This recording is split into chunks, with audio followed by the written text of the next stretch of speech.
I am pleased to present Marshall Berman, an honor, by the way. Marshall Berman is Distinguished Professor of Political Science at City College of New York. Professor Berman has received degrees from Columbia, Oxford, and Harvard universities. He's a member of the editorial board of Dissent and has written on cultural history and criticism in the New York Times, the Village Voice, Dissent, The Nation, and New Left Review, amongst others. His publications include The Politics of Authenticity, All That Is Solid Melts into Air, The Experience of Modernity, Adventures in Marxism, New York Calling, and On the Town. Professor Berman has also been involved in PBS's History of New York and a History Channel documentary about Times Square. Professor Berman will moderate this afternoon's discussion and introduce our other distinguished guests. So take it away, Marshall. Hi, folks. Oh, I see I'm coming through. Or I hear I'm coming through. Glad to be here. So I guess it's the second time I've been in this building. The first time was about 25 years ago, also for a discussion, but it looked very different from now. I mean, it's been, how can I say, modernized. I can assure you, only this floor, I think. You can get that authentic New York psychoanalytic feeling by going one floor up or one floor down. Okay, no, I mean, I felt like I was in a Gothic movie for a while. No, but it was a good discussion. Okay, so I'd like to introduce Sandra Sherman and Simon Critchley. I still haven't gotten used to. I mean, I've had reading glasses for about 15 years, but it's only in the last year that I haven't been able to read at all without them. So, come on, man, grow up. Sandra teaches at Fordham. She's the assistant director of the Fordham Intellectual Property Conference. She was an attorney in the U.S. Department of Energy, and she's worked for the Justice Department and Department of State. She taught at Arkansas and Georgia State, where she specialized in 18th century British literature and culture. She's written a book called Finance and Fictionality in the Early 18th Century about Daniel Defoe, and Imagining Poverty, Quantification, and the Decline of Paternalism. She was a visiting scholar at Harvard and a visiting fellow at Lucy Cavendish College. Cavendish or Cavendish? Cavendish. Cavendish College, Cambridge, and the Institute for Research in Humanities at Wisconsin. Simon Critchley is chair and professor of philosophy at the New School. His most recent publication is The Book of Dead Philosophers. He recently published a piece on money in the New York Times, Coin of Praise. So I think the format is that each of them is supposed to talk for a little while, and then we're supposed to gradually... It hasn't been explained. All right.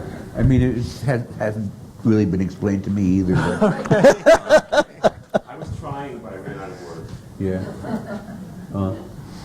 I thought I was supposed That's to... the nonverbal approach of you. Oh, okay. The nonverbal approach. Do you remember the first frame of The Godfather? I certainly Nonverbal. It's the hand, the big Marlon Brando's hand. Yeah. That was sort of that was why I predicated my behavior on that. Okay. Okay, so each of you is supposed to talk for a few minutes, and then it's supposed to gradually expand. I thought I was supposed to talk too, so I came prepared with something, but then I was told I wasn't supposed to talk. No, you misunderstood. You can say a few things. We didn't want full. But I'll just do two things. Please. One is I'll show you the cover of this book of mine with the picture of the dancing Karl Marx, which I quite love.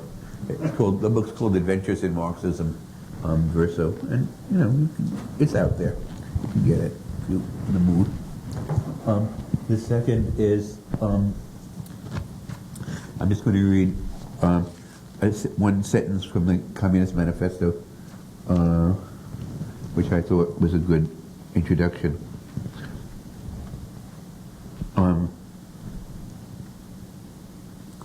To our theme of hysterical capitalism, money and imagination. And he wrote this in the winter of 1847-48. He says, modern bourgeois society, with its relations of production, of exchange and property, is a society that has conjured up such gigantic means of production and of exchange, like the sorcerer who is no longer able to control the powers of the underworld that he has called up by his spells. Okay? So no longer able to control the powers of the underworld that he's conjured up with his spells. Okay. I thought that, that would be a good note to inject. Okay, so now, Sandra, would you like to go first? Well, I'll just pick up on that a little, and then I'll veer over into something else that I wanted to talk about initially. And I think that one of the themes that's going to emerge in this conversation is the association of money and magic. You just heard this invocation of a conjurer. And if I could just elaborate on that for a second, the idea that money is somehow not real, that it can be brought into existence and then made to disappear, like pulling a rabbit out of a hat, or, these women who walk into these little cabinets, then you open the cabinet and they're gone. And that money has some of that same quality, that it isn't physical. There's something about it that's evanescent, and that it can be called into a kind of ghostly being for a while, and then just like a ghost, it can disappear.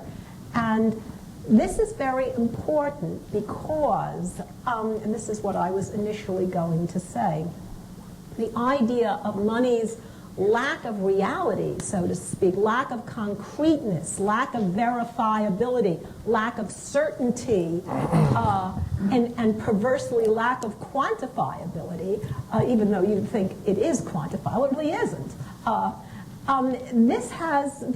This uncertainty has really haunted the whole discourse of money, starting really in the 17th century. And particularly, it's haunted Christians. And I want to talk for just about a minute on the Christian anxiety about money. And if you go back and you look at guys like Jonathan Edwards and Cotton Mather in this country at the very end of the 17th century, the beginning of the 18th century, what they're worried about is the fact that when you promise somebody something, that is to say, you undertake a debt, you're making a promise, and therefore you are subject to lying if you haven't fulfilled it. And we all know that Jesus on the Sermon of the Mount said, let your yea be yea and your nay be nay. In other words, do not lie. And the problem for guys like Cotton Mather and Jonathan Edwards was that every time you undertake to pay a debt, you are putting yourself out there as potentially lying because you don't know whether you can fulfill your promise. And so the idea of making a financial promise was hinged to the idea that money is uncertain. We don't know what's going to happen to it because there's this vast network of people who owe us money, whom we owe money, and we can't predict over time whether people who are going to pay us, who say they're going to pay us, really will, and people whom we owe money we may have to pay out and not have enough come in. And so their solution to all this was simply don't make promises to pay that you do not have the current ability to fulfill. That is to say, if you don't have the money in your pocket now, you shouldn't promise to pay it 3 months from now. Well, that was a horrifying prospect to emergent capitalism, which was based on the idea of trust and was based on the idea of distance, was based on the idea that over time people will pay.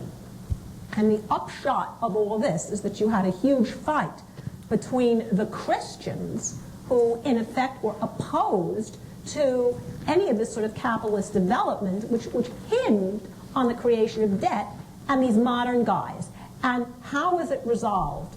You have on the one hand the Christian guys saying, we can't deal with uncertainty in payment because if we have uncertainty, you might be lying. And guys like the hero, Daniel Defoe, who comes along and says, well, God made uncertainty, and therefore, who are you to question the very uncertainty of the market? And so then you have this real debate over what constitutes moral behavior in an uncertain market. How can you be both a merchant and a Christian? And I'm going to, talk about this more, but I wanted to set that up because I think many of these same concerns are still with us. How can you be both moral, whether you're not a Christian, but how can you be both make moral promises, for future fulfillment, and at the same time be a real modern capitalist, putting your own and other people's money at risk? This is not a debate that happened for the first time in the 21st century. This is a debate that got started in the 17th century and has been with us for, permutations and combinations for the past 400 years. Okay, I'll stop there, but I'm going to return to this. One question: how did Max Weber, when he wrote The Protestant Ethic and the Spirit of Capitalism, resolve some of these questions you brought out? Not really. No, he's sort of writing about this idea that Weber's talking about the idea in Protestantism of if you get rich, you are going to be one of those people who go to heaven. Yeah. But he doesn't get into this whole discussion of the morality of promises in the future, which are at the basis, at the heart of modern capitalism. And this was something that, bothered a lot of people for a very long time. And so you have, these debates which, the Christians were essentially invoking a medieval notion. You got something in your pocket, and you pay, and you get something back. Whereas the developing capitalists in the late 17th and early 18th century were trying to get beyond this kind of medievalism, which is only one step above barter, to not necessarily speculation, but to future payment over long periods of time, putting money at risk to have money create money. And this idea of money creating money was something that scared the Christians very much because it exposed you to a kind of risk which meant you could lie and be a sinner. And so this is the debate that's continued to sort of inform. Could I just say something? I think that's a really interesting idea, but my own reading, it's misleading to say the Christians, as if they all accepted that reading. Oh, well, sure, Daniel Defoe and people like that were coming. Yeah. An and Orthodox I think Christianity was always divided about this. It was divided in the Middle Ages about usury. It was divided, in the primitive Christian times. The Orthodox Christian, the kind of Cotton Mather, the kind of Jonathan Edwards, of course, because Daniel Defoe was also a Christian. A lot of these people, I meant to say the Orthodox Christian attitude toward this. But also Americans. Whether those readings would have been, whether that theology would have been accepted in England, let alone any other Christian country, seems dubious to me. They're arguing for something that not everybody bought into, but they're trying to, in a sense, it's a kind of rear guard action because things are moving, beyond them. Or you could say, maybe the right word is fundamentalist. Sure. But that, if we say that, we know that this is only a fragment of any religion. Probably it's a fragment of every religion. Sure. Simon, would you like to speak for a while?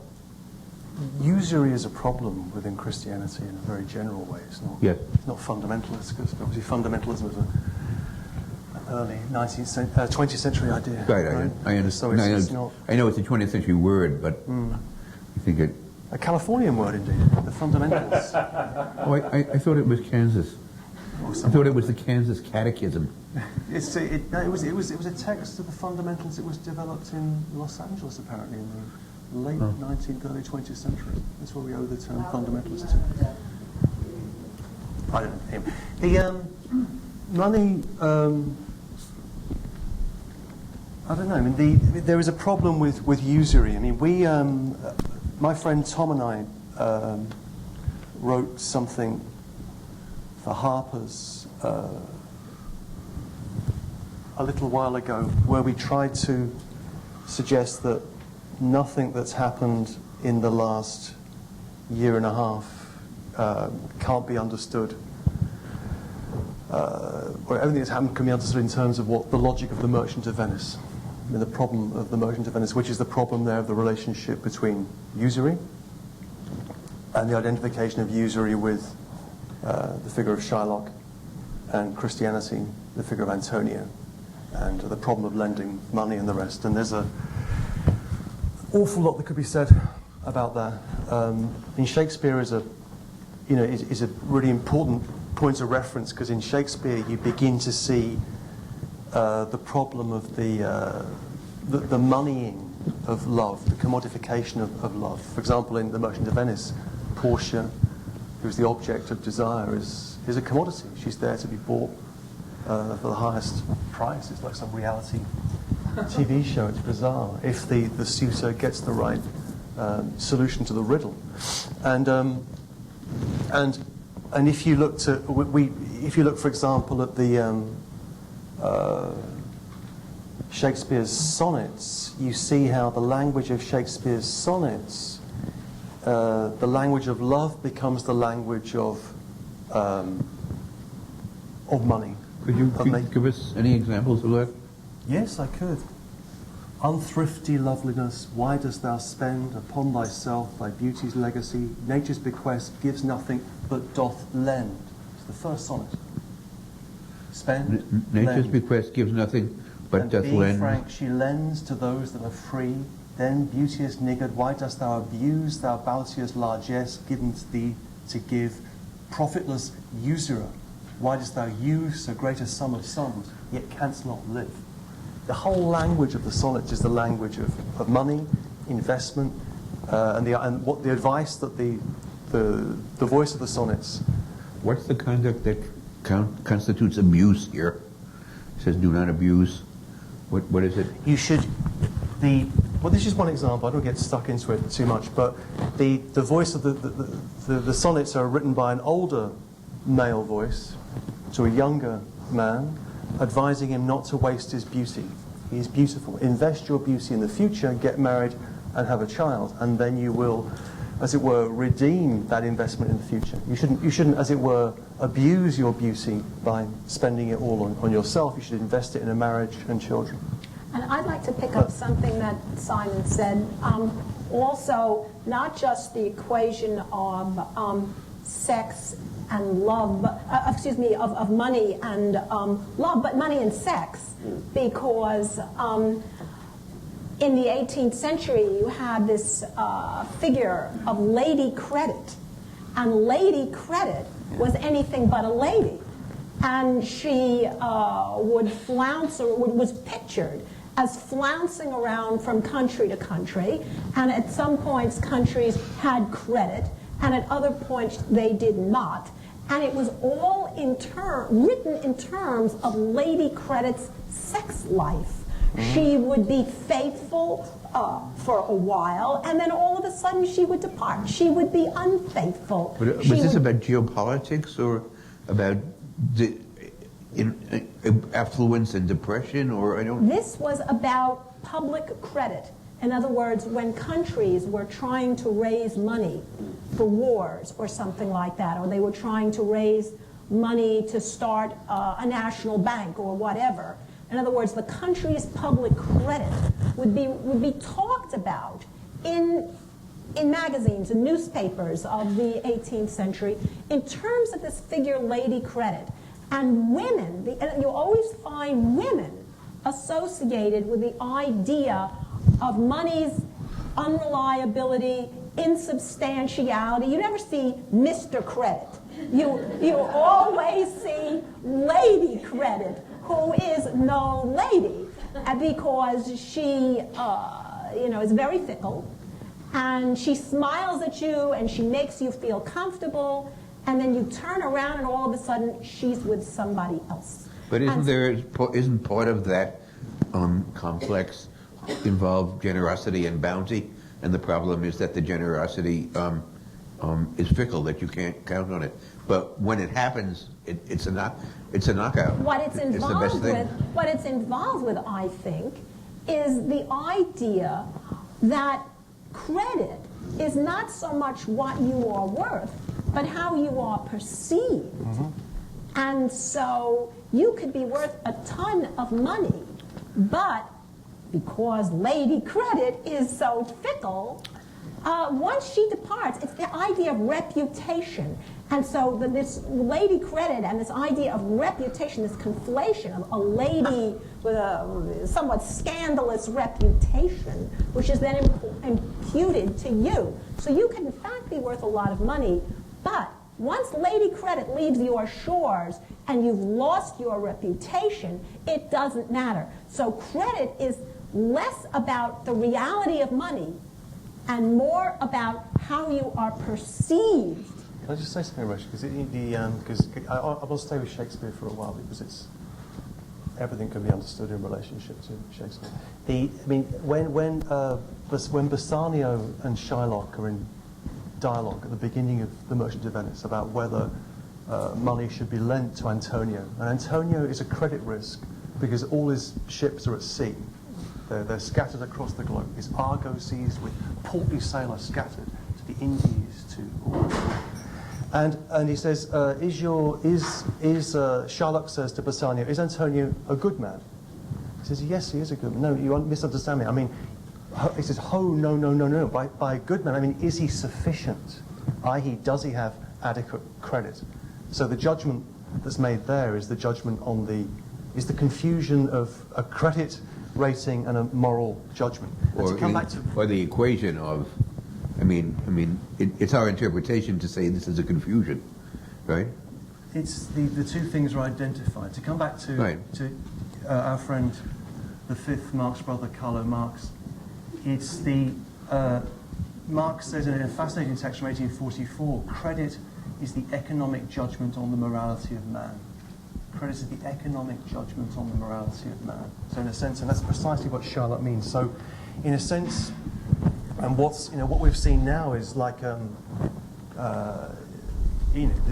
difference between our time and, let's say, Venice in the time of the Merchant of Venice, or the London that is beginning to construct itself in the image of Venice, is that the generalization of usury, generalization of credit. So what it means to be good at this point in history is to have a good credit rating, insofar as can one make is this person perceived as someone risk-worthy or worthy of making a judgment on?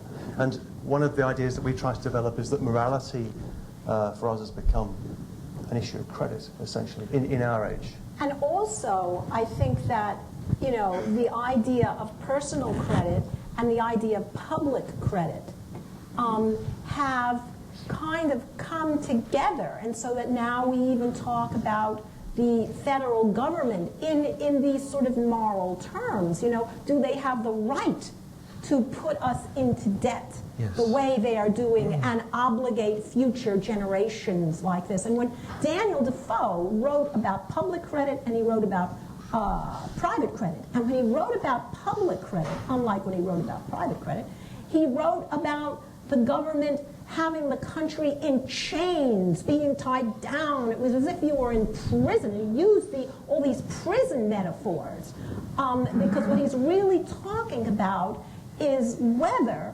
the government had the right to put the nation into such an uncredit-worthy position. And so he begins talking in moral terms, about the country.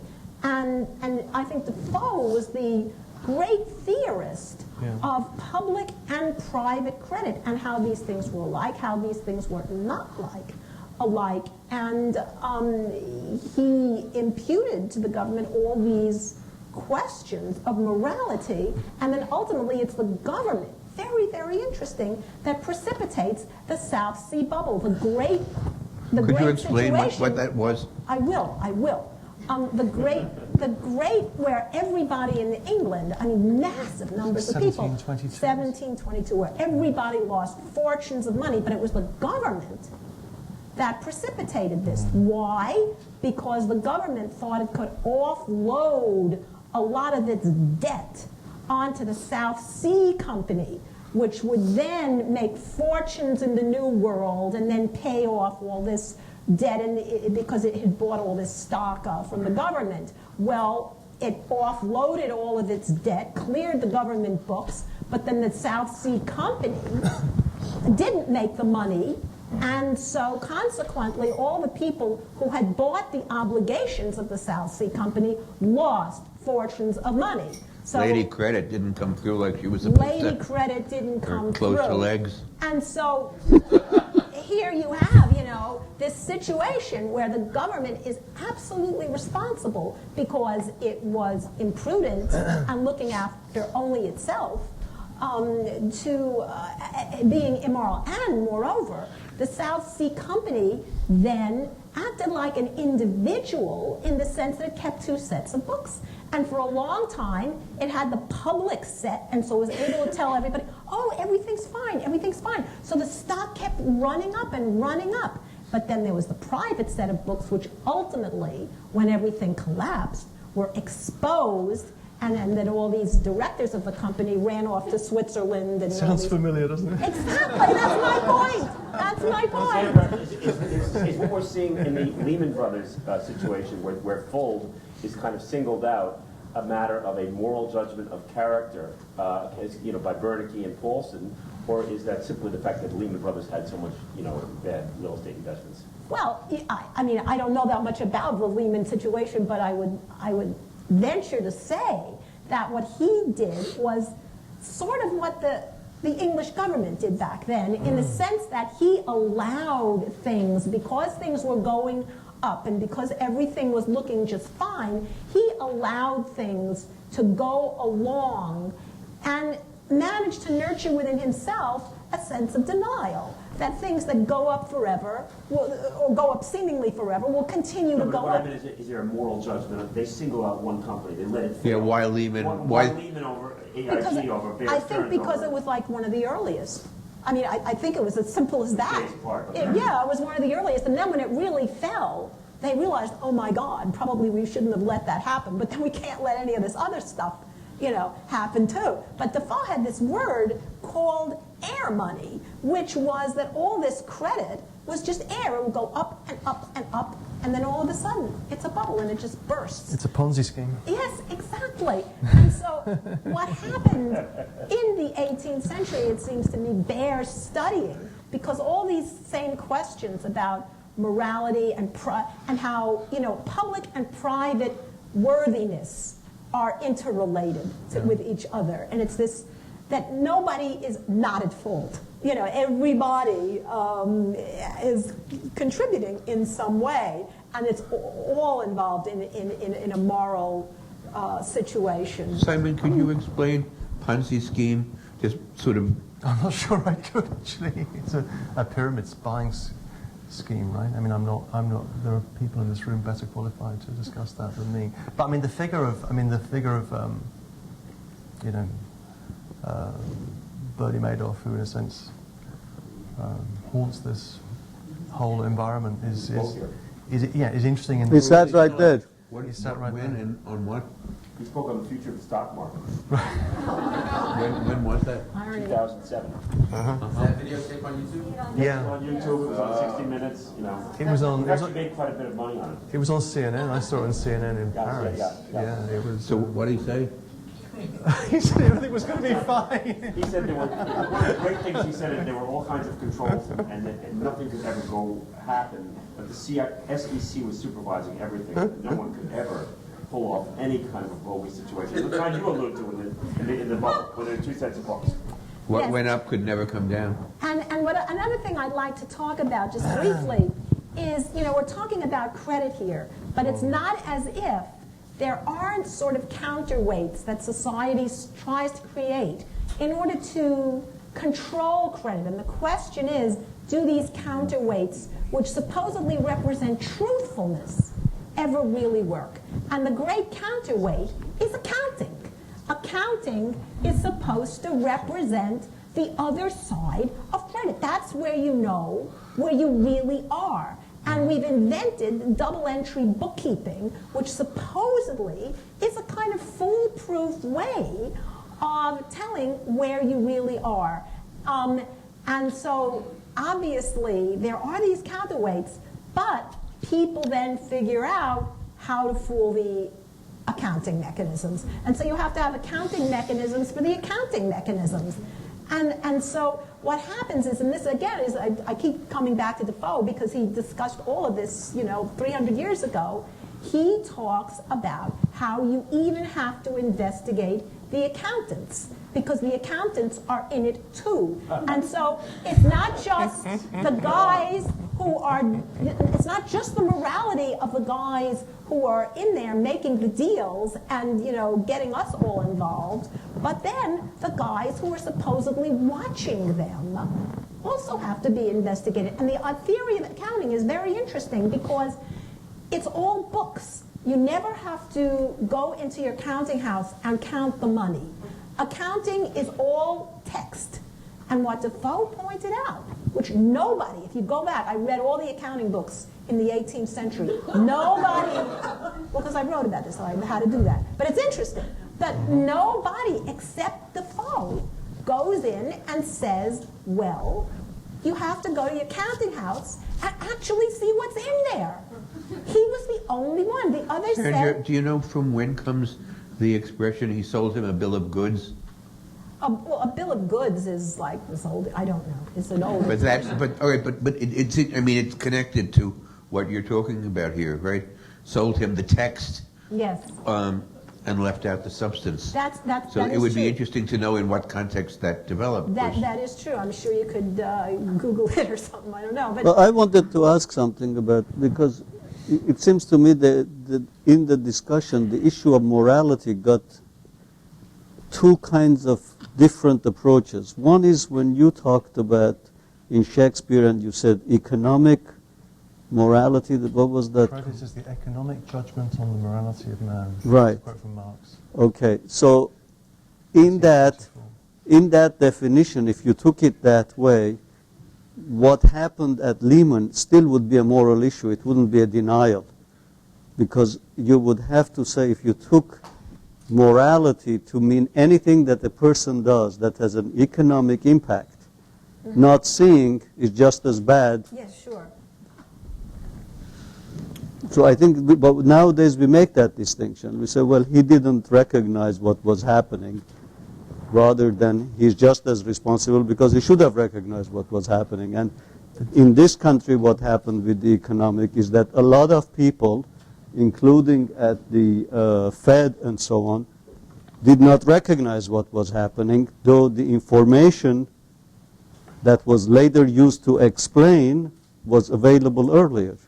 And then, you've got Defoe saying, well, you have to recognize it because you can't just rely on the numbers. You actually have to go in there and look and see what you've actually got.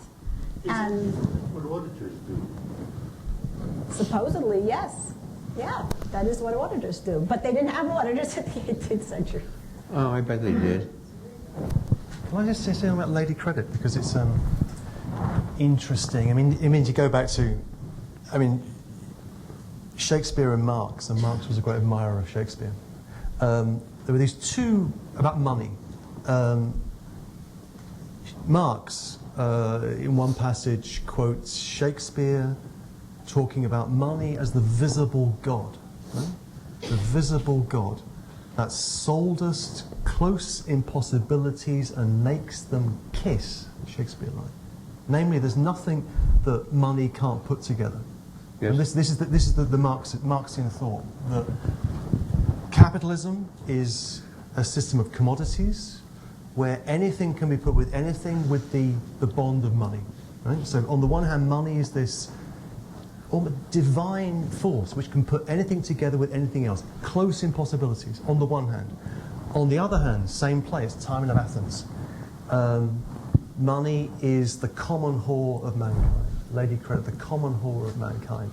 And Marx will pick that up and say, money is the pimp between need and object. Right? Well, I think in the 1844 essays, so it's the same Marx logic of, is very indignant about this, but sometime between 1844 and the Communist Manifesto, he gets much more hip, so that by the time of the Communist Manifesto, in the picture of capitalism and of modern bourgeois society, capital is tremendously creative as well as outrageous, so that you get a much more balanced and nuanced picture, and that the really powerful critique of capitalism is based on an appreciation of its possibilities.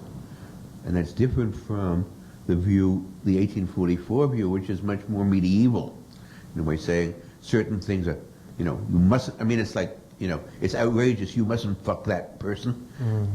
How dare you try to bring this together with that?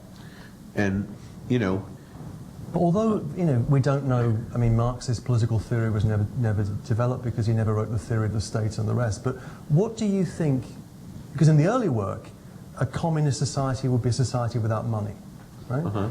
What do you think in the later work the role of money would be? I don't know. I don't know either. I don't think Marx really thought that out at all.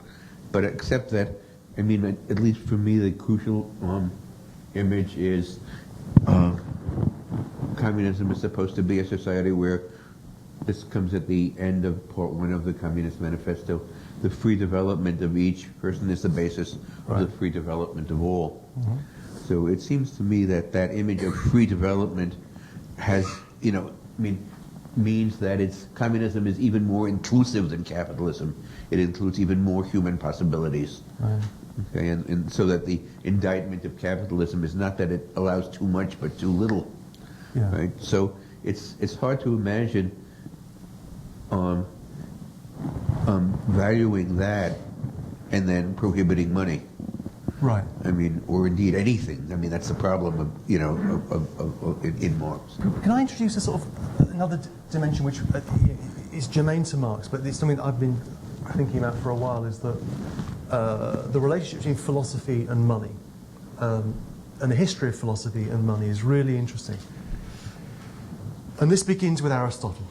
Aristotle makes this distinction between what he calls economics, which is the realm of the home, the hearth, the dwelling, the family, essentially, and what he calls crematistics, techne crematistica, the art of money-making.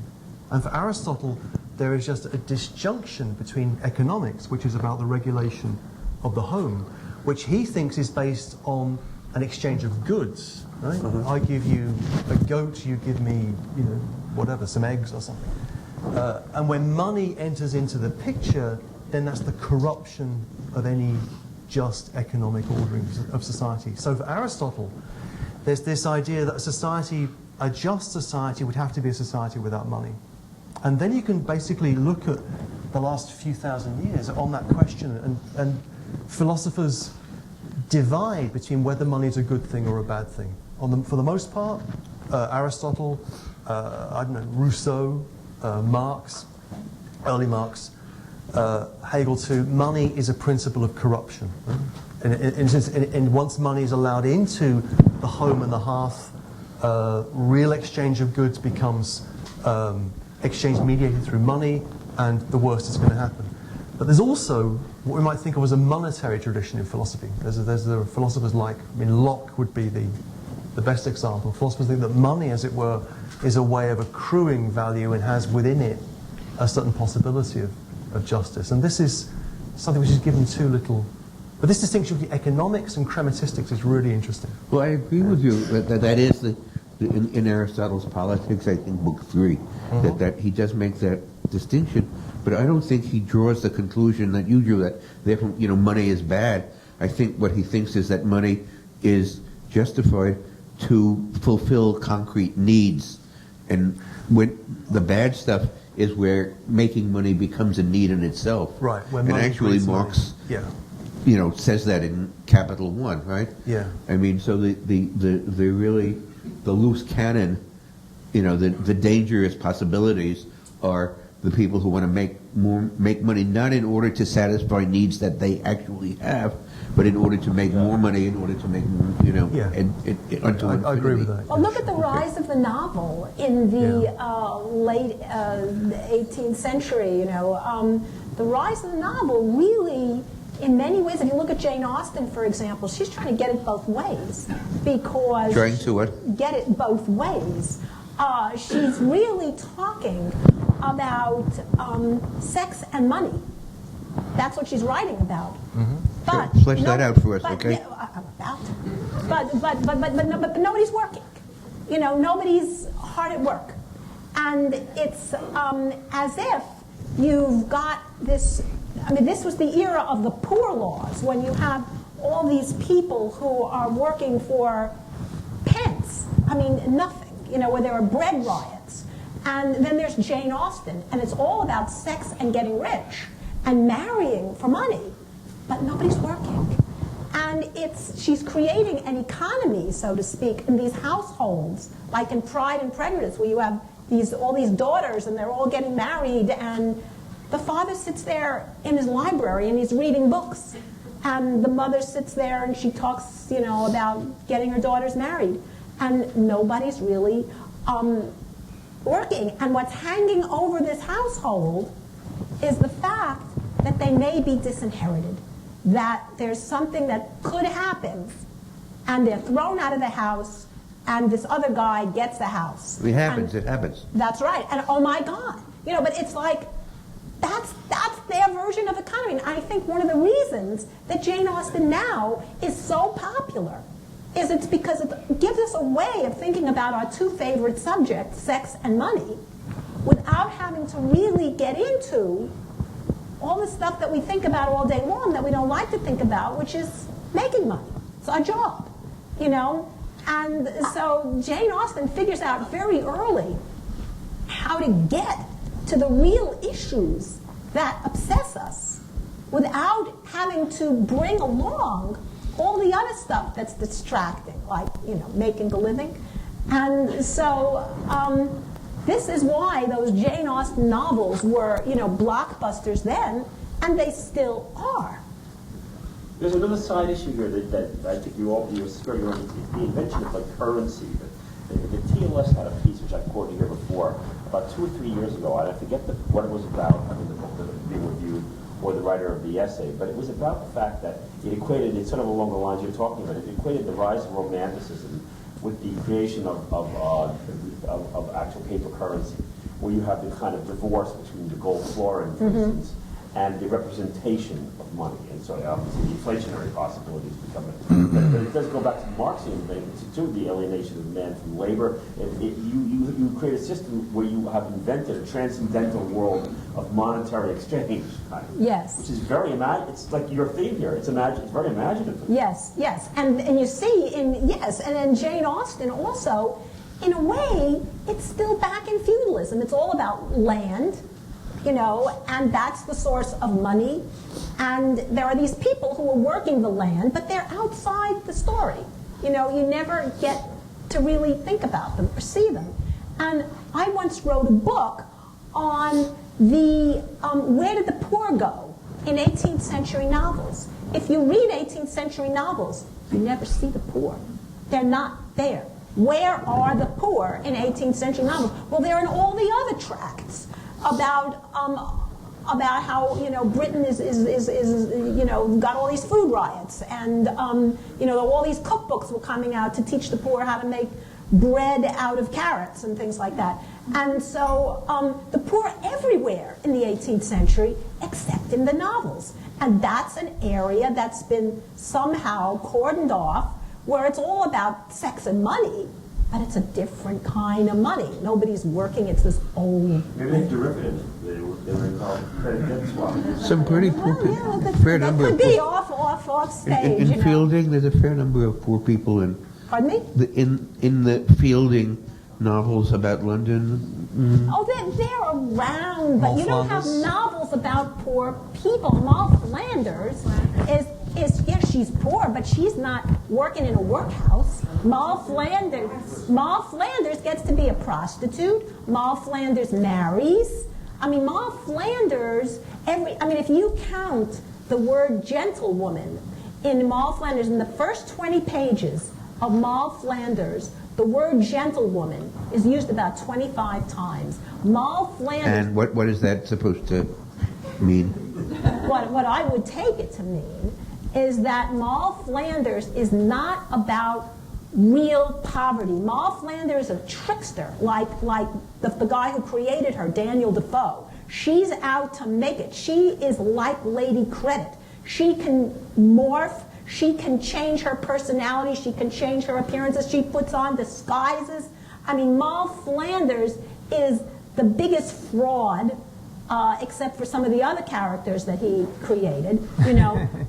And so Moll Flanders is a version of Lady Credit, who he wrote about at great length. So she is the opposite of what you call grinding poverty. Moll Flanders ends up, you know, living on an estate in Virginia. She goes to prison for a little while. But you sound indignant somehow, you know. No, I think it's great. I'm just trying to say that if you look for real grinding poverty, well, I'm just saying the novelists dispatched these people. They put them, that Dickens is in 19th century. Dickens is not 18th century. Dickens is already Victorian. We're talking about, you know, 18th century. So I'm just trying to say that if you look in this period, at the period that the novel was being formed, because the novel has an 18th century genesis. The novel is created in the 18th century. During that period of the rise of the novel, you've heard that expression, they don't put poor people in those novels that are grinding, that are unpleasant, that are working for a living. They're off on the edges. It's about sex and money, but it's about a kind of sex and money where people aren't grubbing for wages. You wouldn't say Moll is a sex worker? She is for a while. You know, she's a sex worker, but that's not grinding poverty. The word grinding...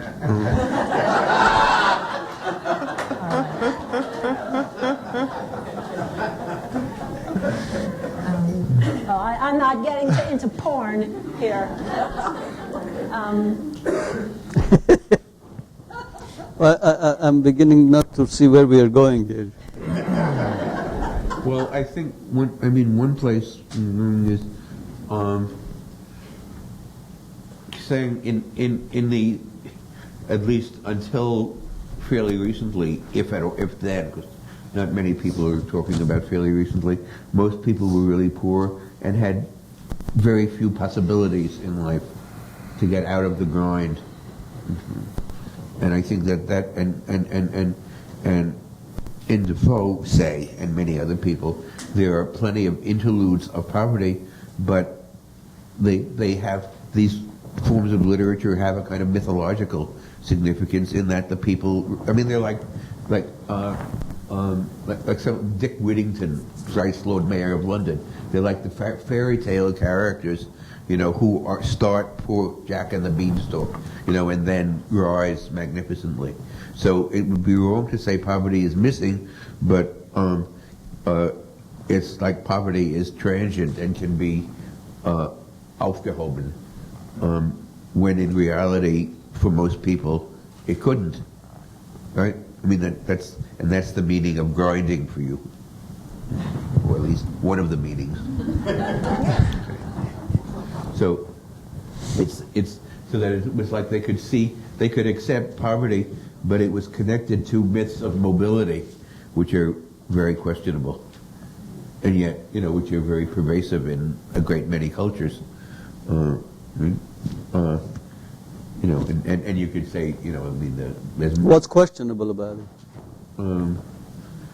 What's questionable is whether the great mass of people have any way to get out of dreadful poverty. And you know, they do in fairy tales and some extent in novels and in Hollywood movies and in television series, but they don't in the real world. But I mean that it may be that everybody knows that, and so that one of the functions of all of those forms of culture is to help people who are helpless imagine being in a better place than in reality they're ever going to be able to get to. Mm-hmm. Yes, that's great expectations. I mean, if the intervention, save what by what? I mean, it's most unlikely, so unlikely that it is to be ironic. But I mean, would you want people not to be able to imagine being better off than they are? So, not many of us would want that. So is the idea that capitalism is not capable of moving everybody out of poverty? I don't know. Do you have any? If anybody would like to talk about, to address that issue, the capabilities of capitalism to move people out of poverty, I think that could be a fascinating thing to talk about. Mm-hmm. I think one thing that the New Deal in America and the post-war welfare state in Europe and Japan did was move a great many people out of grinding poverty. And I'd like to add that the idea of moving out of poverty is a relatively new idea, because you had many people writing tracts for a very long time actually telling the poor that God made them poor. They were indeed lucky to be poor. They ought to be happy they're poor because they don't have to shoulder the burdens of running a society. But you had a great many tracts just, telling that were aimed specifically at the poor, that they were made that way, and telling them how to cope. But those tracts never constituted the whole of culture. I mean, a great deal of culture involved images of transcendence, images of elevation. What I'm trying to suggest. And the tracts were saying, don't be distracted by those, keep grinding. Yeah, you had then ideas of revolution. But I think the idea that there was that social mobility was natural, or that the government was going to help you get out of poverty, I'm trying to suggest, are relatively new ideas. And that for a long time, you had a great many people who, in the era before political correctness, felt that it was perfectly okay to be an apologist for things exactly as they were, and to suggest that things ought to stay that way. But the evidence of the 19th and 20th centuries and the population of the New World indicates that a lot of people didn't buy them. That's true. That's where we all came from. That is absolutely true. Wait, explain, could you, again? Of course, that's true. A little more. Can you say some more about that? Yeah. People came to this country not because the streets were paved with gold, but because they saw there was a realistic chance to get out of grinding poverty. They knew what was there in Europe, and that wasn't working, but maybe there would be something else in the New World, so they didn't buy the preaching that you're lucky to be poor. They got up and they left, and they came here. And the reason it continues to go on is because it's not just a myth. Without being a super patriot, I have to say that it's a reality to some degree that there is social mobility in this country, and people believe in the 30s we didn't have the social revolution we thought we were going to have, because a lot of people said, no, I couldn't, maybe I can make it. I don't need to raise the red banner. And so You mean the government, you mean that they were going to be able to get, the middle class. and they didn't need, so I'm just trying to get this clear. So these people will think, we don't need the government, we can do it on our own? No, so what are they? I was saying that the government, at least the Roosevelt government, suggested that it could help us. Right, yeah, I think that's... And so, but And it did, right? Does anybody feel, But this does everybody years agree later, that and it they did? saved capitalism. They saved capitalism. Yes, indeed. Exactly. What I was simply trying to argue was that there was not this consciousness, not this kind of awareness If you go back a couple of hundred years, it just wasn't there. You It don't was have much. to go back a couple of hundred years. You can go back to the 1890s and 1880s, and you can see editorials in the New York Times and other major papers saying the striking workers ought to recognize that strikes are treasonous in this country, and that they ought to be happy in the role that we're not like Europe. They should accept the status that they have. But they kept striking, One didn't moment. they? When people speak, because we're recording I'm everything. sorry. If you could, we'd like you to, but you sort of, it's nice to have people start to join in a little bit. No? Yeah, sure, definitely. If you do want to, Sounds like it. We'll do this a little more informally today. You step to the microphone so that you get put on the tape that all people can really Is there a way to put the mic over there? Because there seems to be much more floor space. Yeah, there is more floor space. Should we put it over there? Yeah. Yeah, I think so. Which is If very the hard to wire fit allows anybody it. to put themselves in there. Yeah, perhaps you'll continue. I just quote Adam Smith in the lectures on jurisprudence. It's just from memory, so I'm not sure. Can you come up to the mic? Because no one will hear you. We'll lose your valuable The comment. world won't hear you. It's not my comment, it's Adam Smith's comment, and again, I wrote it down from memory, so it's probably wrong, but most people know no other language, do not travel more than a few miles from their home, and Get know the mic, nothing, just of get the, a little know closer to nothing the- of the outside world, and must always toil for their bare subsistence, and so they cannot be, in any sense, can in any sense be endowed with the ability to give approval to a constitutional contract. To a constitutional what? Constitutional contract, which would mean, which is, so there's a transition. So wait, to is this a- urbanized people who, the mechanic society and so on, and the person went down on the peasant. But was Adam Smith actually giving an argument against democracy? I never heard of that. I never heard of him. You know, I mean, there were plenty of people in. Authority comes from age, physical preeminence, wealth, and position. And it's... But was he and saying that's the people must and not that's want the- more power? You know, maybe he was, No, but I don't think, I mean, he simply says that people, the average person doesn't understand any of these matters where of democracy or any of that sort of thing.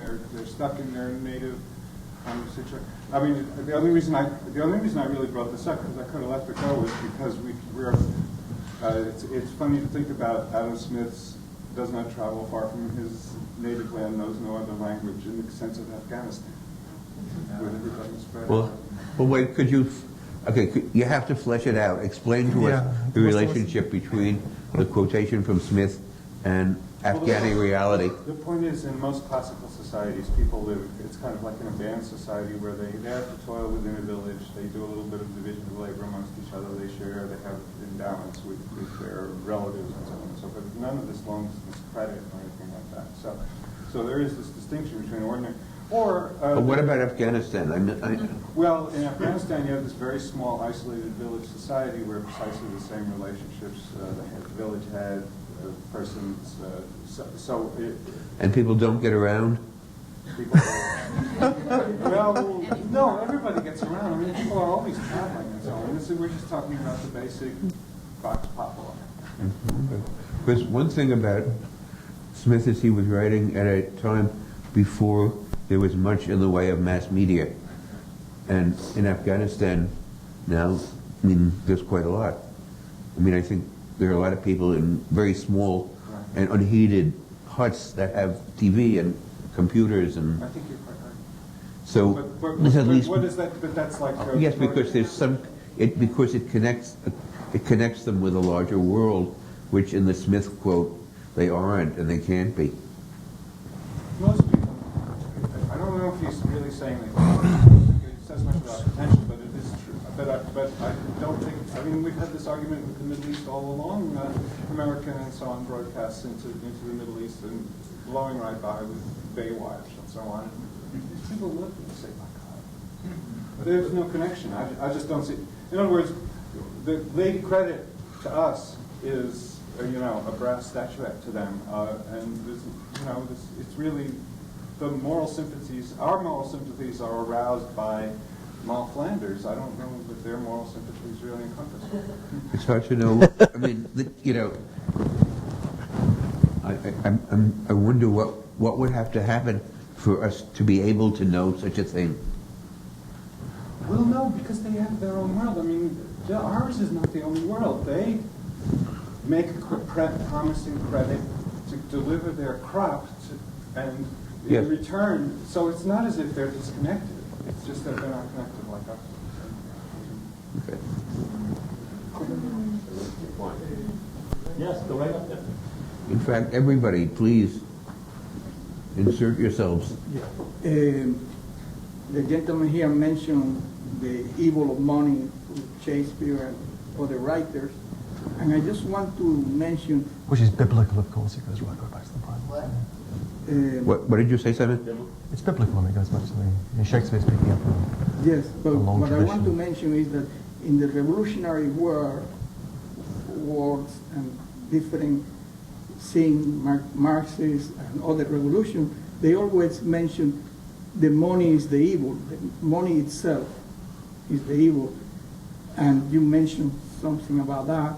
But there is something that is not well known, that when Castro took over in the 60s, although the revolution was in 59, but he took power, he and many others had the same idea that the money itself was the evil. So he did something that is not well known. He took part of the West Province, which was the most fertile, and because that was the production of tobacco, and then he made this area away from other not much communication, and he eliminated cash. The money was not anymore needed there, and this took about 6-7 months.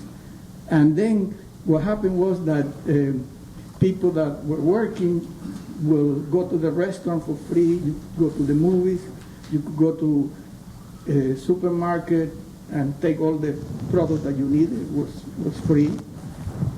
And then what happened was after 2 or 3 months, the problem was that people were in line to go to the restaurants and people in line to go to the movies, but the employees were not there sometime, or if the restaurant started at 3 p.m., then there were lines, going around the blocks and no employees. So it didn't work, and this is a true experiment. It has not been published much, but that the money itself is not all that we talk about the credit, but it's also an exchange. How you make a person that is not so capable to own it.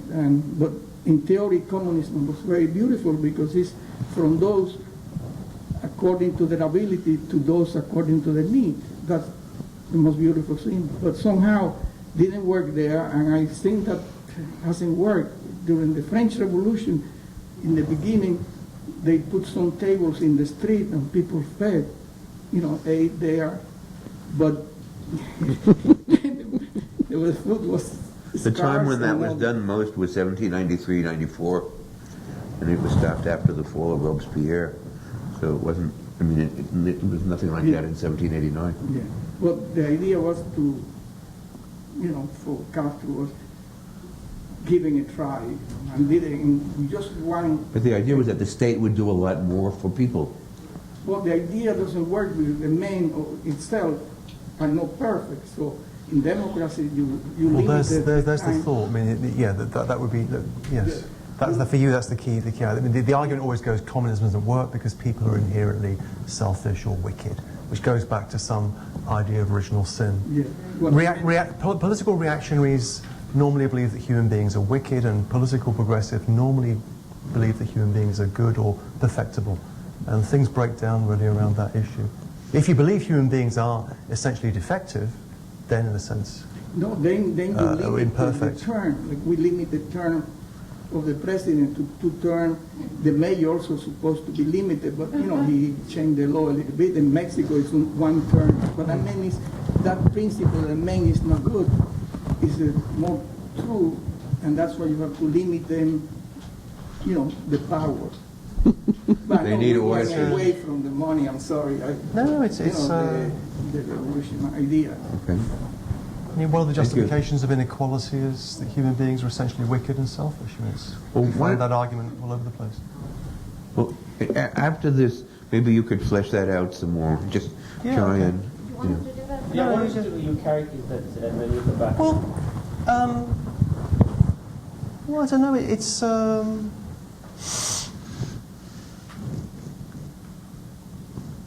Carl Schmitt, to invoke that name, says that really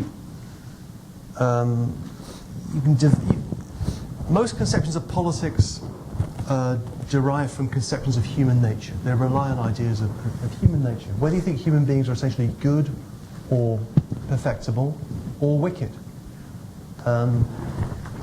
Christianity, Judaism, and the traditions which operate in the wake of that have an idea of original sin, that human beings are essentially defective and therefore require the external... You're shaking... It's not...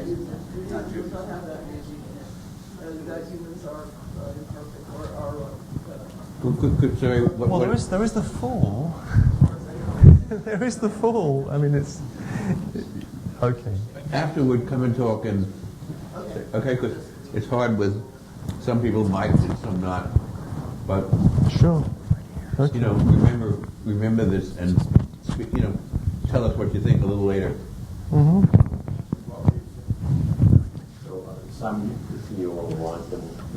No, just picking up on this comment about the argument against communism that it doesn't work. It's that, you know, one hears that.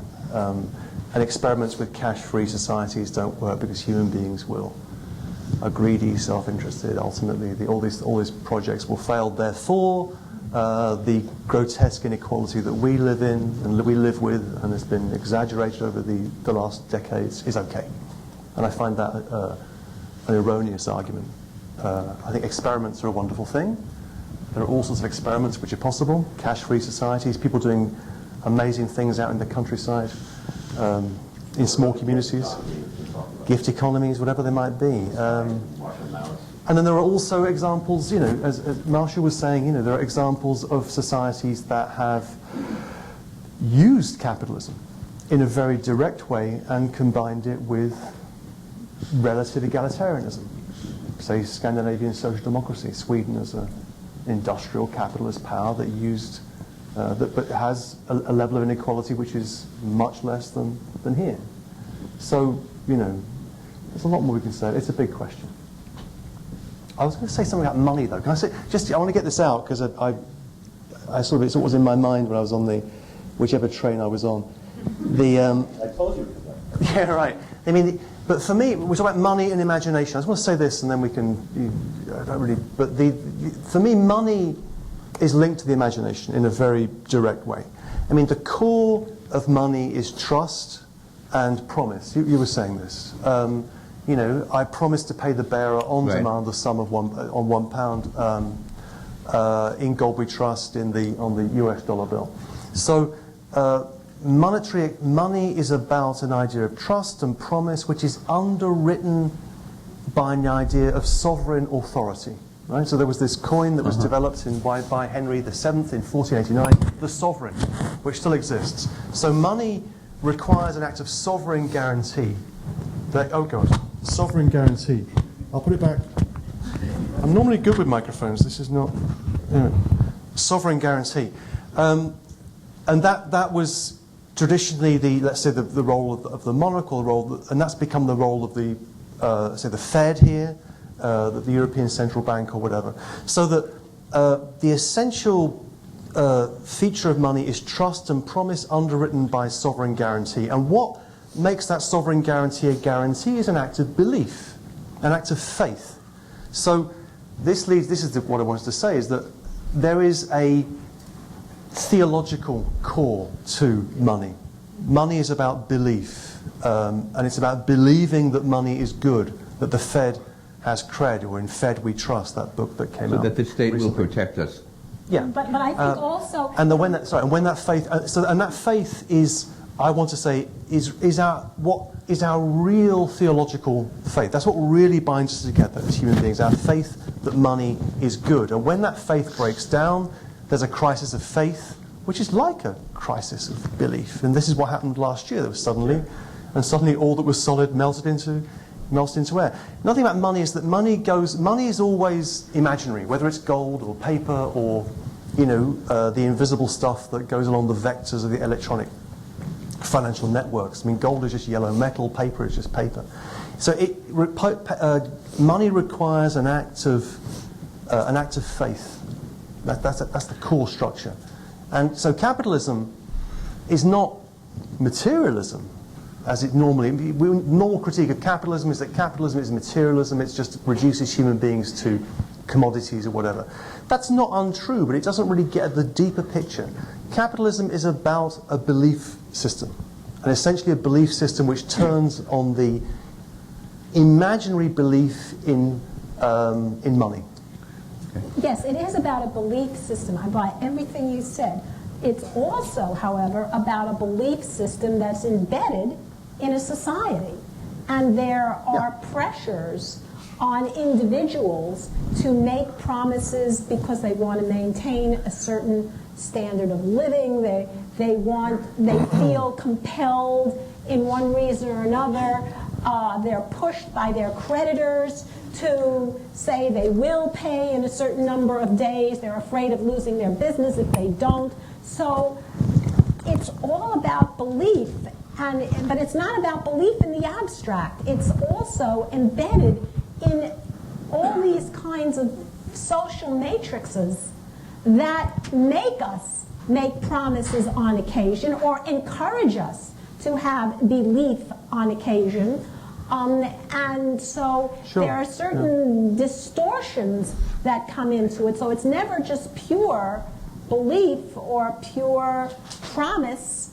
It's frequently, I feel compelled that I need to say something, or I feel encouraged to believe something. So it's very, very Warren complicated. Buffett said something about derivatives, that the problem with derivatives is not who you're sleeping with, it's who they're sleeping with. In other words, there's so many nexuses that you may have what you're talking about, but there are so many. What's happened is there is a level of abstraction occurring at a certain point, because it starts to become greater than the belief in an individual an object in a transaction. Oh, no one's denying that. I'm just trying to also suggest that. Or in a securitized mortgage situation, same thing. But the concept of a culture based on trust and promise doesn't sound so bad. I mean, whatever I think probably the vast majority of people in this room have big problems about capitalism. But if you conceptualize it that way, I'm not making a judgment. No, and it's different from describing other systems. A situation. Different from other. You're talking about monetary systems require trust. You could imagine a system which doesn't trust anybody and won't promise anything. I doubt you would want. I'm sure you wouldn't want that. I haven't offered a view one way or the other. I'm just describing, as it were, the logic of money. I'm just guessing. Please. We have another question. Yeah, I think there are three people there who wanted to speak, so this is number one. I've only read a few pages of it, but Ralph Nader has a new book out, and I think the title is Only the Super Rich Can Save Us, or something to that effect. And what he apparently is doing by bringing together a group of 20 or so, or maybe more, multi-billionaires with righteous hearts, if you will, or the willingness to do right by society. It would seem to me that would be a new paradigm of capitalism, which would be capitalistic socialism, or I don't know what you would call it. But it's a very, I think... Benevolent despotism, maybe? Well, it could lead to that. I mean, there are frightful things that such things could lead to. But anyway, if you're familiar with the idea, I'd like to... Well, if you go down to the Morgan Library, you'll see the room in there where J.P. Morgan got a bunch of Wall Street moguls together and shut them in that room and wouldn't let them out until they saved the country, essentially. So it's the same thing. Every once in a while, instead of having a white man on a white horse come and save us, because we realize that doesn't work anymore, they have like this whole posse of guys. Tell us when this was. That the This Moguls was saved the country? around the turn of the century. Yeah, it's a famous episode. That's The right. Panic of 1907, Yeah, I think so. I think it's 1907, yeah. which didn't work in 1929. Yes, well, J.P. Morgan was, That's what Paulson tried to do here with Yes, Vernon. exactly. He united all the bankers together. They brought them into the current. There are two issues that go to the New Yorker. The day break down of what went on. And they put them all into a room, and they decided to favor Lehman Brothers first, and then they went on. But the New Deal model is it takes the state. Or the And you can't count on those guys to do it on their own. Actually, brought them into Can I ask Right. Mr. Critchley a question? I thought what you said about belief in, well, I was thinking of Shakespeare, is really very illuminating. I wondered if you thought the pound of flesh that Shylock has to cut is, in effect, or indirectly, Shakespeare's way of affirming a society of belief. Could you explain that? Well, because Shylock's is unwilling to believe. He's going to take the flesh. He's not going to trust the credit in any way. And of course, when he gets the news, or he thinks he gets the news that the ships have been lost, he tries to take the flesh, which means, of course, that the audience is turned against Shylock. And in that sense, Shakespeare, who's always ambivalent and ambiguous, Absolutely. is turning his audience toward a society where you could trust these Christians are credit worthy, and you can trust the society in that sense. And it's only the Jew who spreads He's distrust. always the outsider, the Jew or the black Well, see, person. because what's so fascinating about Shakespeare is that there's a fine tradition of Jew-baiting theatre in English theatre, right? And Shakespeare takes that format of the anti-Semitic theatre piece, and then the thing begins to twist 180 degrees in the central acts of the Merchant of Venice, and suddenly we're, hath the Jew eyes, hath the Jew, all that. Yes. And so Shylock's this extraordinary character, and at that moment when he wants his pound of flesh, I want my bond. He says, I stand for law. Yeah. I defend the state of Venice. I'm in favour of law. And then what? Portia, cross-dressed as the judge, Balthazar, I forget what her name is, dressed as a man, says the Jew should be merciful. Right? The Jew must show mercy. For mercy cannot be measured. It falleth from the heaven like gentle rain. Its quality is infinite. New And that's Testament, Old Testament yeah, split. absolutely. That's the issue. No So- mercy for the Jews. Well, the in sort of in the popular view, I think scholars would disagree. The Old Testament stands Not for only justice, and the New Testament stands for mercy. Yeah. So what you see played out in the Merchant of Venice in such a powerful way is that debate between justice, which means having your pound of flesh. If someone agrees to something and he agreed to it, then you should take your pound of flesh. That's the law, and mercy, which is linked to love, and we're still very much in that framework. But I think it's so interesting to think about it in your terms of a society of belief, that the society can only go on in terms of speculation and ships and so forth if there is belief. Yeah. well, but that's what those early Christians were, again, that was what I started out by saying, that you had the early Orthodox belief simply being sort of like the Shylock figure, in a sense, saying that we can't have that sense of, a wholesale belief. It has to be grounded in the money that you actually have in your pocket. Those two examples are Puritans, and Yes. they're very different. I mean, Shakespeare, it's a question of what he was, but... No, I agree. Yeah, right. I agree, yes. beliefs there. Yes, I agree. Yeah. I think that in a way what I'm saying relates to that, but it seems that when you're talking about money and you're talking about investment, you're really talking about two aspects of both trust and imagination.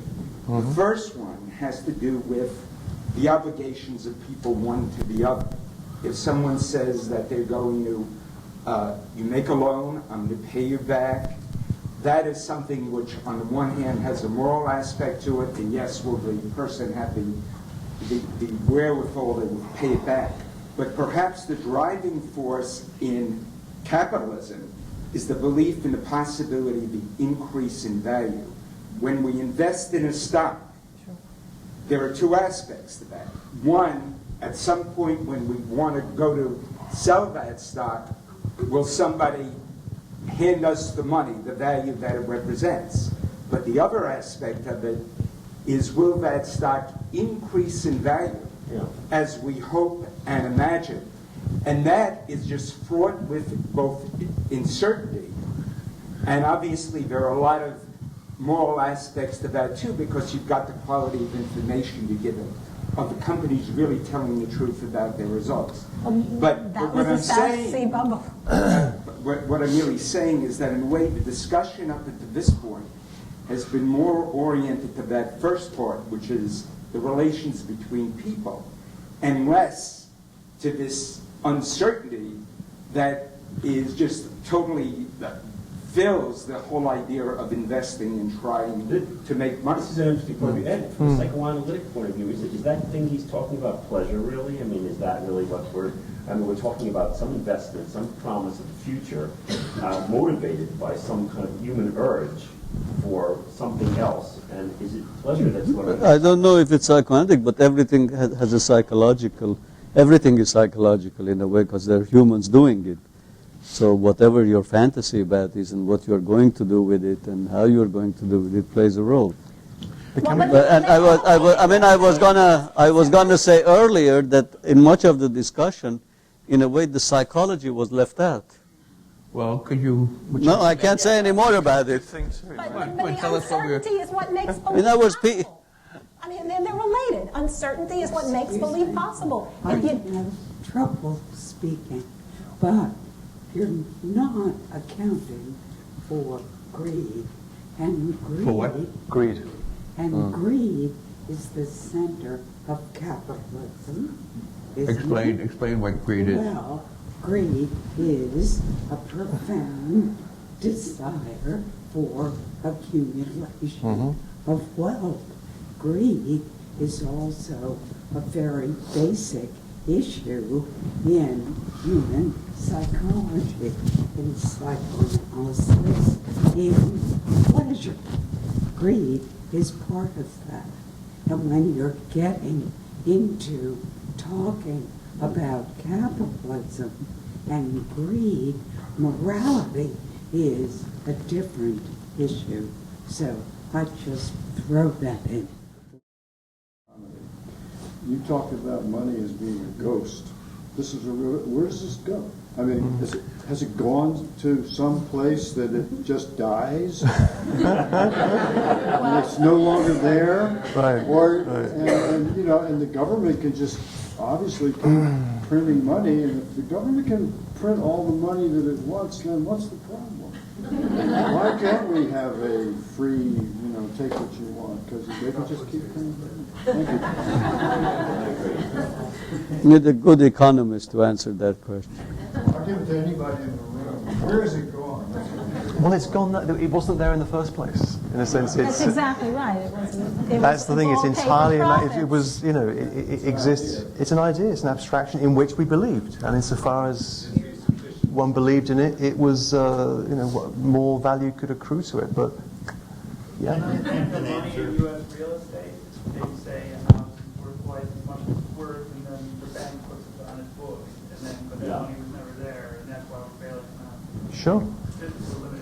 Sure. Have somebody wants to have a comment about underlying whatever we measure with money, trillions of dollars, is the real economy, real goods and services that are being produced, that have been produced, that we use in this room, the city, all of the facilities we use.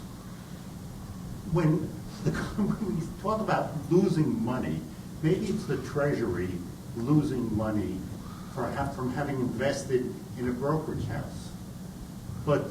Or maybe we're losing money because there is unused capacity. People are unemployed who could be producing something.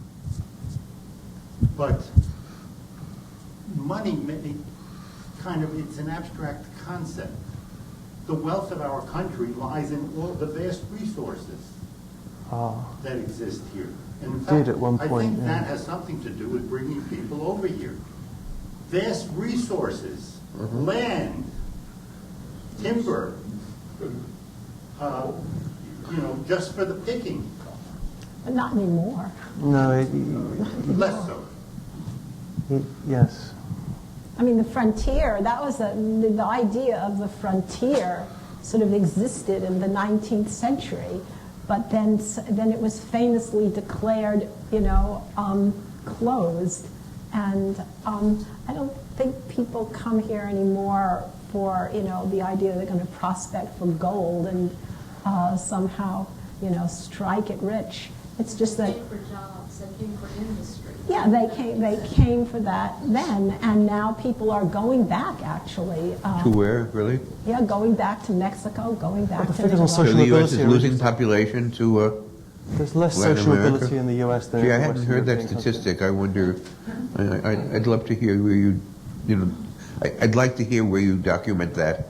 Well, I read about it in the New York Times, and it could be lying, but... No, and they said U.S. is losing population because people it's draining. Yeah, I mean, About 600,000. and how many came? Yeah. More than probably about 3 or 4. It's a big flow every year. It's a flow, not a stop. We have another question. Well, I'm not an economist, but I just wonder, in all these distinctions, if there's a point, or if it makes sense to distinguish finance capitalism, because it seems Distinguish? to me that finance capitalism from other kinds of capitalism, because it does seem to me that that's where the greatest fantasy or abstractness Very true. Yeah. and the creation, or the saying something, I mean, creating value out of I don't know what. And when you were talking at the beginning, I was thinking about the founding of the Bank of England. And I mean, at a certain point in the development of capitalism. When was that? 1694. Thank you. At a certain point, and I'm thinking historically, that there was all of this expansion, of these capitalist institutions, but no way to, I don't know, make it a little bit responsible. And without going into a lot of detail, etc. The Bank of England kind of created rules for this deficit. This deficit of borrowing that was linked to this expansion of investment, right? With the South, I don't want to take our time too much.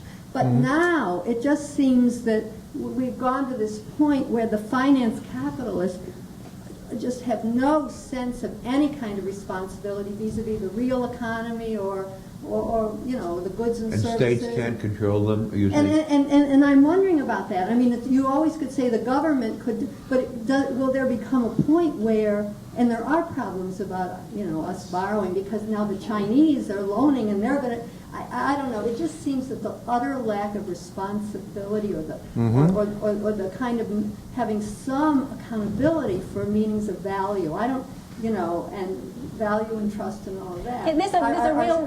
Anyway, I don't know if this is useful, but there's a real very time. useful, yeah. I was just going to say there's a real time lag between what people are doing and what gets exposed. And if you look back in the debates in the Parliament in the early 18th century, they were talking about how funds that were dedicated to financing particular activities had been used 2 and 3 and 4 times to finance things that should only be used, should be once. And so this took a long time for this kind of stuff to actually register. So there were always people who knew, just like now there were people who were saying 3 and 4 and 5 years ago, all this was going to hit the fan.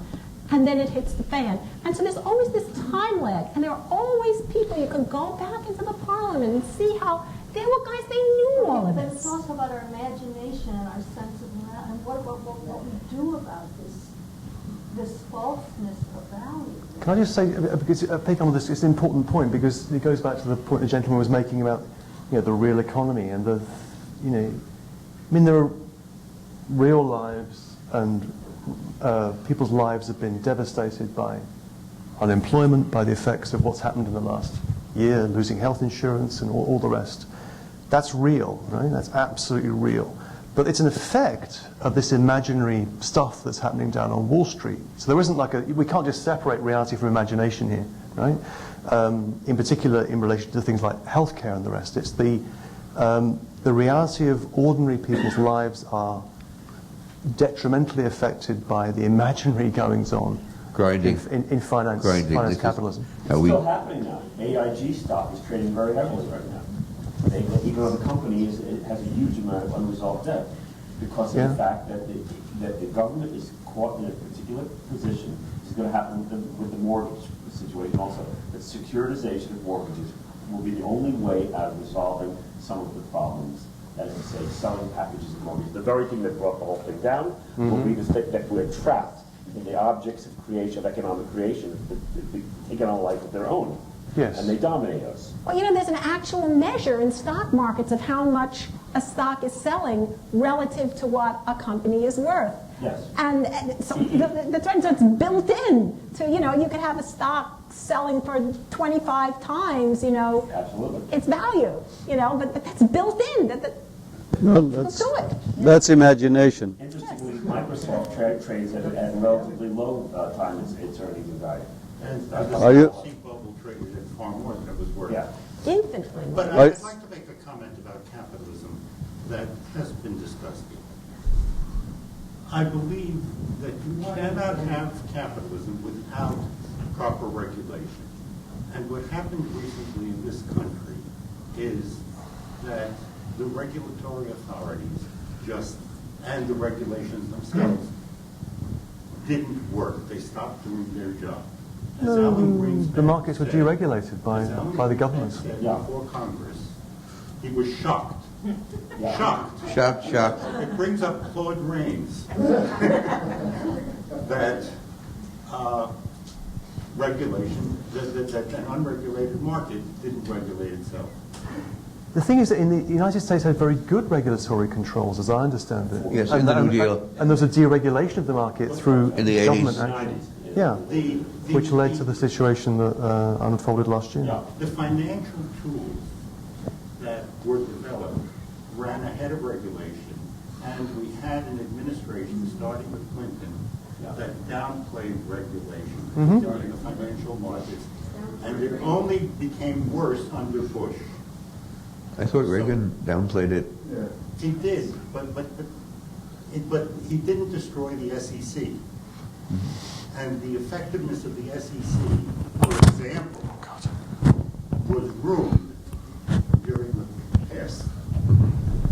Did anyone hear that recorded telephone conversation about Bernie Madoff that came off? Like, it was a recorded conversation with Madoff talking about the SEC last week. What does he say? It was a joke. He was saying it was a joke. Well, what was the joke? Well, the joke was it's a joke. It can't regulate him. Couldn't regulate him. It was he.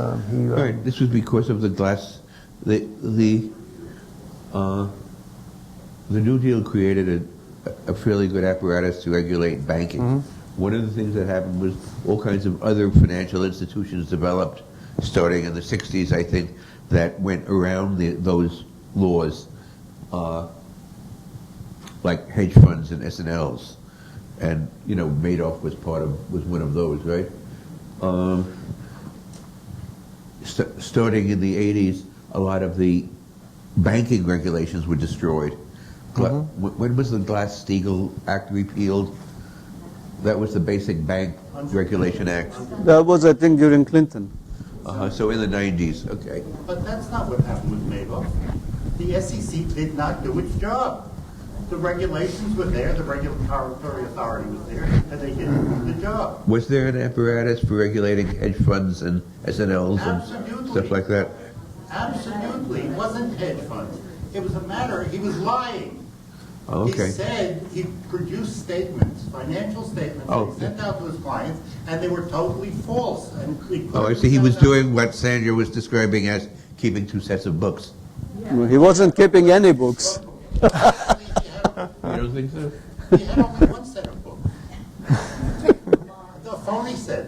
And everything else, there was nothing underlying it. We have to start to kind of wrap things up. Did any of the panelists want to say something last end words here, or are you content with what you said? I'd like to hear about psychoanalysis and money. I'd like someone to say something about that. Because it seems to me it's essential. What's essential is you have to pay, right? There has to be exchange. Has to be exchange of money. Otherwise, the contract isn't consummated. Isn't the?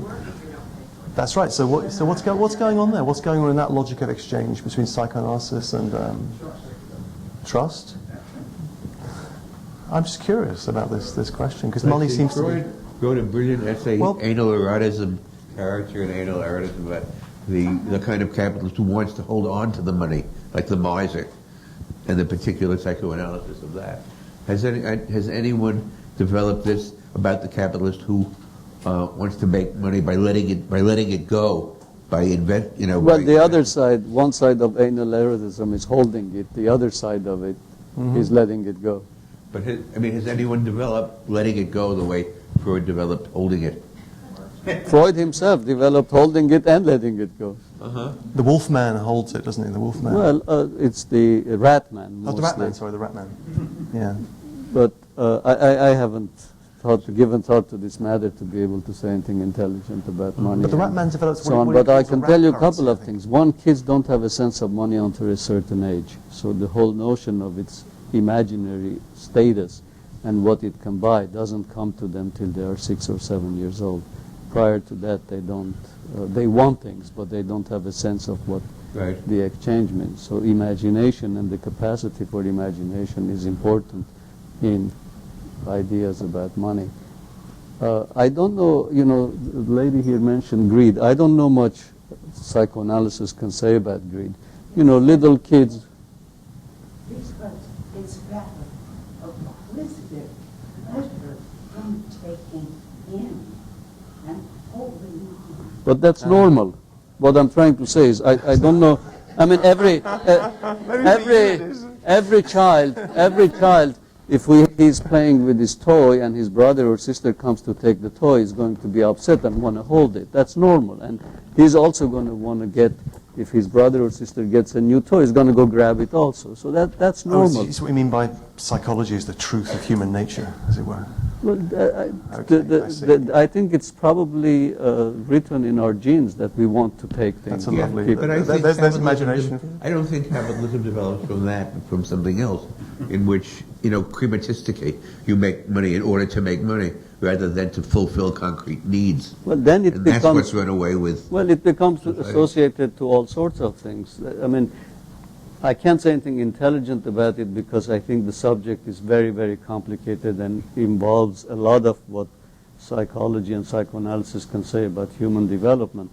But you have had situations where people are actually severely depressed because they made 100 million and the person working next to them made 150 million. So, these are... Yeah, so it's too complicated to be able to make simple, give simple explanations for it. It seems to be greed. Well, to me, is it greed? Is it greed? Is it rivalry? Is it the desire to have more than the other in terms of showing off? Right? Is it? If I could have tons of power and ultimate security, and you told me I didn't have to have money to have that, and all the women I wanted, then I would need. Yeah, that's what. Well, as she said, what role does sex play into it? So there's too many things to. Thank you very much.